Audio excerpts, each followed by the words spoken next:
जय मसीह की and good morning. आज सुबह प्रभु का वचन हमारे लिए लूका का सुसमाचार 7वां अध्याय और 13वीं आयत।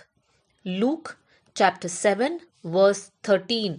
यहाँ पर इस प्रकार लिखा है, उसे देखकर प्रभु को तरस आया और उससे कहा, मत रो। यीशु मसीह ने नैन नगर के विधवा को देखा और उस विधवा पर बहुत तरस आया, क्योंकि वो विधवा का इकलौता बेटा का मृत्यु हो गया था। और उनके दुख, उनके दर्द, उनके आंसू को देखकर यीशु मसीह को तरस आया और यीशु मसीह कहता है, मत रो। एक और घटना है, लाजर का मृत्यु हो जाता है और वहां पर मार्था और मरियम बहुत दुखी है, वो लोग रो रहे हैं। यीशु मसीह ने मार्था और मरियम का दुख को देखकर स्वयं वहां पर रोया। मेरे प्रियो, पहला घटना में हमने देखा यीशु मसीह कहता है मत रोना, और दूसरी घटना में यीशु मसीह स्वयं रोता है। इन दोनों घटनाओं से एक बात हम समझ सकते हैं कि यीशु मसीह हमारे हर दुख को, हमारे हर एक दर्द को पहचानता है और यीशु मसीह हमें उस दुख और दर्द में से बाहर निकालने के लिए सक्षम परमेश्वर है। बाइबल में से 2-3 लोगों का उदाहरण आपके सामने रखना चाहती हूँ जिन्होंने प्रभु के सामने रोया। हम सब हन्ना के बारे में जानते हैं। हन्ना के परिवार में हन्ना का कोई संतान नहीं था, बहुत दुखी थी और वचन में लिखा है वो बिलख बिलख कर रोई। किसके सामने रोई? प्रभु के सामने रोई। और परमेश्वर ने उसके आंसुओं को देखा, प्रार्थनाओं को सुना और परमेश्वर ने शमूएल बेटा दिया। हम लोग यिर्मयाह के बारे में पढ़ते हैं। यिर्मयाह का नाम ही क्राइंग प्रॉफिट था, रोने वाला भविष्यवक्ता। यिर्मयाह किसके लिए रोता है? यिर्मयाह इज़राइल देश के लिए रो रहा है, क्योंकि इज़राइल देश प्रभु से दूर होते जा रहा है। यिर्मयाह भविष्यवाणी दे रहा है, लेकिन लोग सुन नहीं रहे हैं, मान नहीं रहे, प्रभु के वचनों के अनुसार चल नहीं रहे हैं। एलिया के बारे में हम जानते हैं। याकूब की पत्री 5वां अध्याय और 17वीं आयत में एलिया के बारे में लिखा है कि एलिया गिड़गिड़ाकर प्रार्थना की। मतलब उनका रोने का तरीका था, वो गिड़गिड़ा रहे थे प्रभु के सामने, और परमेश्वर ने वहां पर एलिया की प्रार्थना सुनकर उस देश में एक आश्चर्य कर्म दिखाया। मेरे प्रियो, हन्ना रोती है अपने परिवार के लिए, यिर्मयाह रोता है अपने देश के लिए, एलिया रो रहा है देश में प्रभु का अद्भुत कार्य के लिए। सब लोगों ने आंसू बहाया और परमेश्वर ने वहां पर कार्य किया।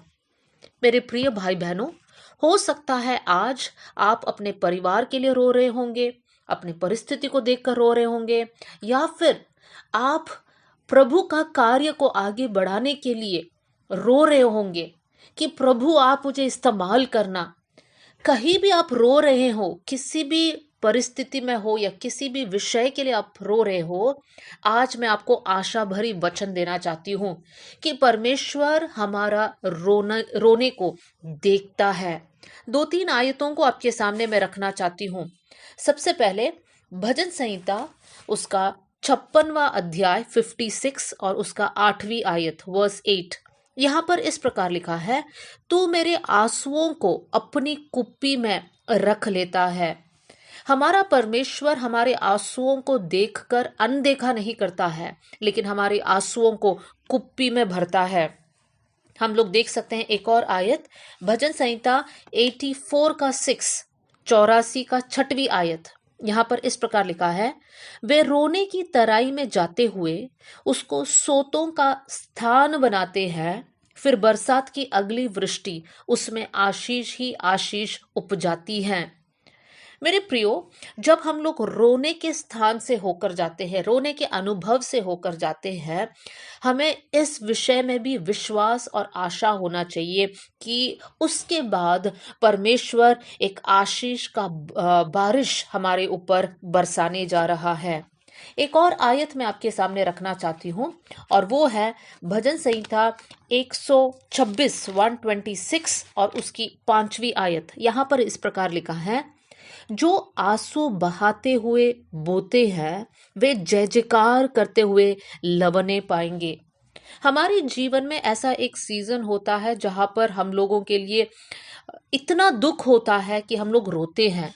लेकिन मेरे प्रिय भाई बहनों, परमेश्वर हमारे आंसुओं को देखता है, हमारे आंसुओं को कुप्पी में संभाल कर रखता है, और वो हम लोग बोते हैं और बाद में आशीष की वर्षा को हम काटते हैं। जय जयकार करते हुए हम लोग लवने पाएंगे। तो मेरे प्रिय भाई बहनों, हो सकता है प्रभु के कार्य के लिए एक बहुत बड़ा बोझ आपके अंदर है।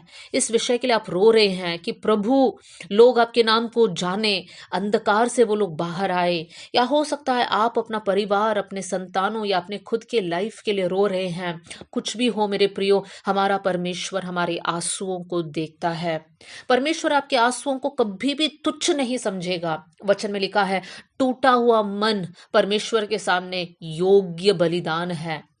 तो आज हिम्मत रखिए, परमेश्वर आपकी परिस्थिति को जानता है और परमेश्वर समझता है कि कौन से दर्द, कौन से कठिन समय से आप होकर जा रहे हैं। प्रभु आपके लिए रास्ता जरूर खोलेगा।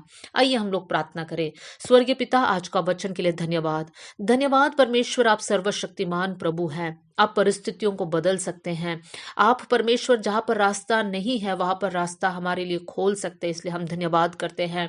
प्रभु, जितने भी भाई बहन आज का वचन सुना है प्रभु, और प्रभु एक दुख के समय से वो लोग होकर जा रहे हैं, मैं प्रार्थना करती हूँ आप उनको हिम्मत देना परमेश्वर। उनके आंसुओं को देखकर उनको आदर करने वाला परमेश्वर आप है, इसलिए मैं धन्यवाद देती हूँ प्रभु जी। परमेश्वर पिता, इन दिनों में प्रभु आत्मिक जीवन में आगे बढ़ने के लिए आप इनको मदद करना कर दुआ करती हूँ। प्रार्थना सुनने के लिए धन्यवाद। यीशु के नाम से मैं मांगती हूँ, आमेन। प्रभु आप सबको बहुत आशीष दे। जय मसीह की।